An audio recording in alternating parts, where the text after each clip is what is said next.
Ringworld Engineers is a book by Larry Niven. It's a sequel to his previous book, The Ringworld, in which the characters Louis Wu and you've got Speakered Animals and a bunch of other characters go from future Earth and future other planets, these aliens group together to go and investigate this structure called the Ringworld, which is basically picture Earth's orbit around the sun, but an entire planet is the orbit. It's man-made, although man-made or alien-made, right? We don't know, that's part of the thing. Anyway, this book is amazing. I read the Ringworld book and I loved it, and this is the sequel to it, in which Louis Wu, or in the first book, well, before I get to that, this is my review of the book where I will be talking about, is it good? Obviously, I just told you that, but should you read it is really the real question you want answered. And my answer to that is, well, you'll have to wait until the end of the video to find out. Anyway, so the Ringworld Engineers, the first book, The Ringworld, follows Louis Wu and his small group of aliens as they go to investigate the Ringworld, because there's a whole lore thing with the solar system, or maybe it's not the solar galaxy, but there's some galaxy where they live in where the sun has exploded. They can't see it yet, and none of the people know, but the puppeteers, who are got 2 heads and 3 legs, super weird, and they're gangly and timid. They're really timid. They don't like to fight. They get tied in turtle shells when they're faced with conflict.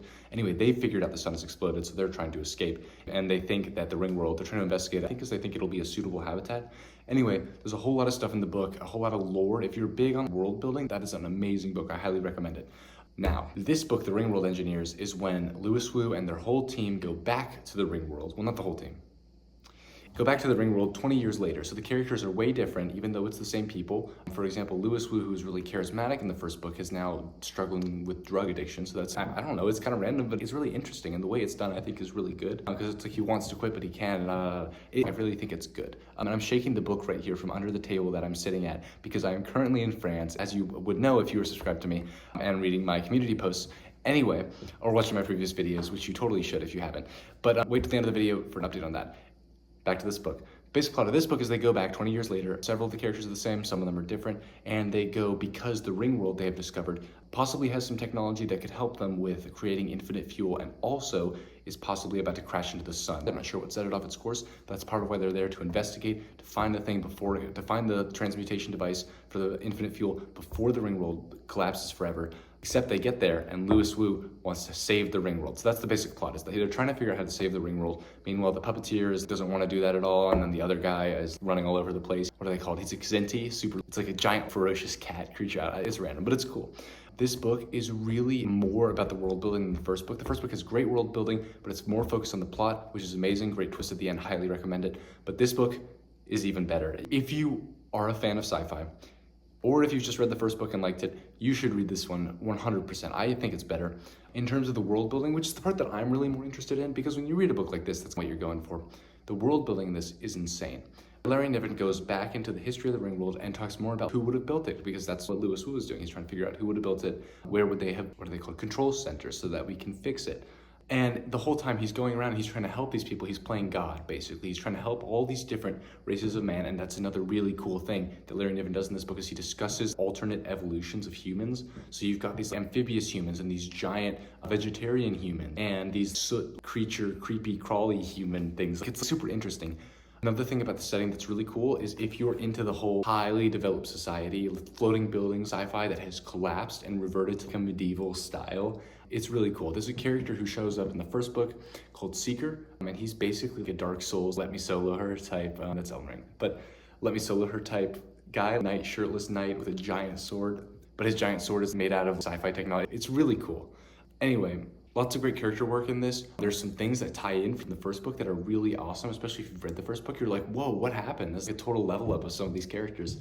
And the whole world is just super interesting. The whole story is super interesting. All the characters are phenomenal. I highly recommend this book, and it's just great. In terms of sci-fi, I think I would have to put this up there with probably Red Rising for my top couple of sci-fi books. I haven't read Dune yet, but it's on my list. I have a copy of it. I will be reading it. But I suspect that one will be up there too. It is really one of the great sci-fi novels I've read.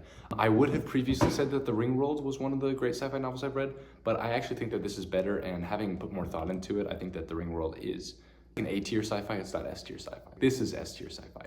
Now, do they save the Ringworld in the end? I don't know. I know, but you guys don't know. But I will tell you, there is a sequel to this book called The Ringworld Throne that I will be reading. It looks very interesting. I already have a copy of it because it's just so good. Now, I will say, here's one caveat. This book, when I was reading it, I read it in the plane on the way to France. As you will know if you watched some of my other videos where I discussed that, It dragged a little bit. There weren't any parts where I wasn't interested, but there were parts where I was getting antsy. I was like, all right, can we keep moving? And I don't think that that's necessarily bad. You have shows like Andor, right? If you have seen Andor, the first 3 episodes it's not bad. It's just like, it's a little bit, you're kind of antsy. You're like, all right, when's stuff gonna start happening? And then stuff starts happening and it's awesome. But it's like that in some parts. Not that there's ever nothing happening, but the part of the thing is that this book is so heavy on the world building. If you're into it, you will love it. If you're not as into the world building, there will be parts where you're a little bit, can we move along? But especially once Lewis gets to the library and he has to steal a translation machine. I'm not gonna spoil how that all goes down, but it's really funny. It's great. That's pretty much where it gets really, it picks up and starts rolling, but it's great. I highly recommend it. Now, we have reached the end of the video, so I will be talking about something for my subscribers here. If you are interested in my content, or if you like this video, or if you are interested in subscribing to me, pretty please, stick around for this. So, it's upside down. Red Rising, I finished it. If you have been looking at my community posts, you will have seen that. I will be doing a review of it very soon, I promise. I'm going to do it when I get home because I had a really good idea for it. You will see it in the thumbnail. I'm not sure exactly how I'm gonna, well, I know how I'm gonna do it. You'll see, I'm not gonna spoil it because I think it's pretty cool. But holy cow. I don't wanna give my full reaction right now because I feel like I need to say that for that actual video. But dude, I can't believe I wasn't, so I read this book as a kid. I'll talk about that in the other video. I don't wanna spoil it for now, but my dad read that book to me when I was a kid, but I wasn't really into it. And I know I finished it because I remember the end of it. I didn't remember it before I read the book, but then after I finished it, I was like, oh, I kinda remember that. But how was I not into it? I was not into that book at all when I was a kid. Now, I read it in 2 days. It is so good. Anyway, this is a side note, but I will be back from France in a few days. If you have been paying attention to my community posts, you have been seeing my updates on my progress on books, such as when I finished Ringworld. And I will continue to do probably one more of those before I head back, or maybe one right when I get back so you guys just know what's happening. A couple other things coming up. Aragon review, I finished it. I will be talking about it. I considered doing a YouTube short, just discussing it briefly, but I ended up deciding against that.